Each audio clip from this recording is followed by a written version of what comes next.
Hello বন্ধুরা, দেখতে পাচ্ছ বাঁধাকপিটা? এটা দিয়ে আজকে আমি বাঁধাকপি দিয়ে আর মাছের মুড়ো দিয়ে ঘন্ট বানাবো। তো বাঁধাকপির ঘন্ট খেতে খুবই টেস্টি লাগে, শুধু শুধু বাঁধাকপি খেতে ভালো লাগে না। তো তাই আমি আজকে বাঁধাকপিটাকে ওকে দিয়ে কাটিয়ে নিচ্ছি।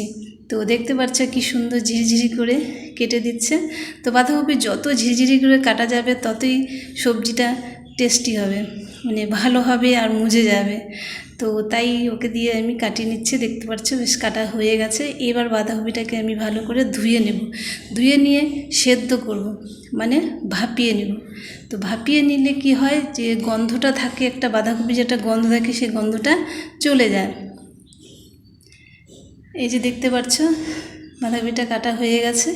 এরপর আমি ভাপিয়ে নিয়েছি, বেশ সফট হয়ে গেছে। এরপর আমি কড়াইটা বসিয়ে দিয়েছি। এখানে আমি আগের থেকেই মাছের মুড়ো আর আলুটা ভেজে নিয়েছিলাম। তারপর ওই তেলটাতেই আমি শুকনো লঙ্কা আর জিরা ফোড়ন দিয়েছি। তেজপাতাও দিতে হয়, আমি তেজপাতা দেইনি, তোমরা চাইলে দিয়ে দিবে। তো এরপর এতে আমি জিরে, আদা আর কাঁচা লঙ্কা বাটা দিয়ে ভালো করে ভেজে নেব। দেখতে পাচ্ছ ভাজা হয়ে গেল। এরপর এতে হলুদ দিব, হলুদ দিয়েও ভালো করে আবার ভাজবো। ভাজার পর এতে আলুগুলো যে আমি ভেজে রেখেছিলাম আগের থেকে সেটা দিয়ে দেব। তারপর টমেটোটা দেব, টমেটোটা দেওয়ার পরে এতে অল্প লবণ দিয়ে দেব, যাতে টমেটোটা একটু মুজে যায়।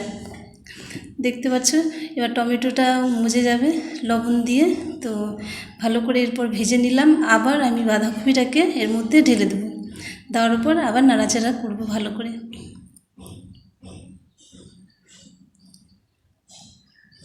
দেখতে পাচ্ছ এবার ভালো করে নাড়াচাড়া করে আমি ঢেকে দেব।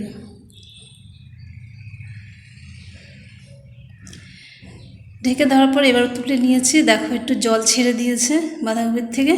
এরপর আমি এতে মাছের মুড়োটা যে ভেজে রেখেছিলাম সেটা এর মধ্যে দিয়ে দেব, দিয়ে বেশ ভালো করে নাড়াচাড়া করতে হবে। আর মাছের মুড়োটাকে বেশ ভেঙে দেব যাতে বাঁধাকপিটার সাথে মিশে যায়।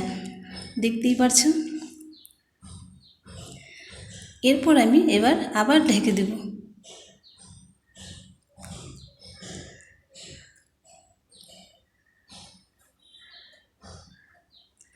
তো দেখতে কেমন লাগছে বাঁধাকপিটা?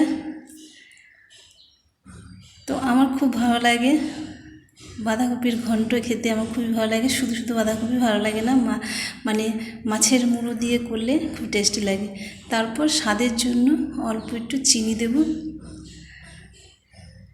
চিনি দিয়ে নাড়াচাড়া করে এরপর নামিয়ে দেব।